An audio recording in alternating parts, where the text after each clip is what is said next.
Ces deux livres m'ont aidé à être plus ouvert d'esprit. Pas parce que je crois à tout, mais parce qu'ils amènent certaines perspectives qui étaient différentes de ce que j'avais eu jusqu'ici. Le premier livre, c'est Sapiens.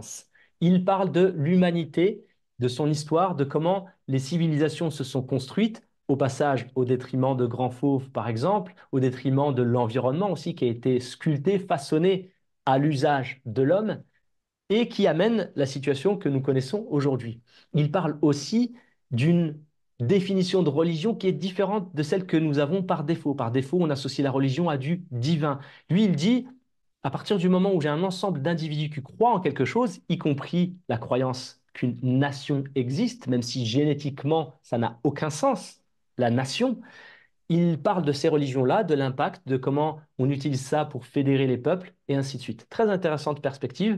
Je n'ai pas accroché sur tout, mais c'est un livre qui se lit très bien, même s'il est un peu épais, hein, il doit faire 500 pages dans la version anglaise. Le deuxième livre, c'est The Power of Now, le pouvoir du moment présent, si vous voulez acheter la version francophone. C'est un livre, je vous le dis tout de suite, qui est perché de ma perspective. Je ne suis pas du tout dans ces trucs de spiritualité, d'énergie, de vibration, de trucs. Par contre, ce que j'ai trouvé intéressant là-dedans, c'est sa notion d'ego, la raison pour laquelle on a un ego et comment l'ego, il peut parfois nuire à notre bien-être.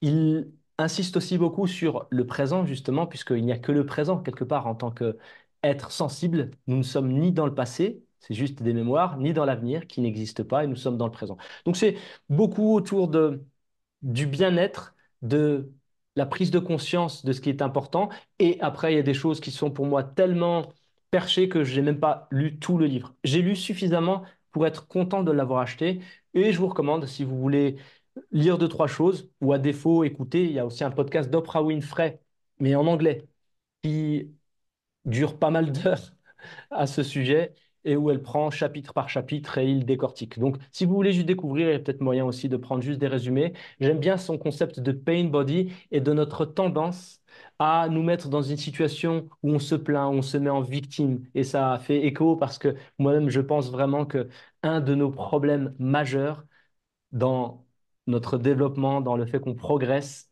c'est qu'on se positionne peut-être trop souvent en victime. Deux livres intéressants à lire partiellement ou totalement, comme vous le souhaitez. À bientôt.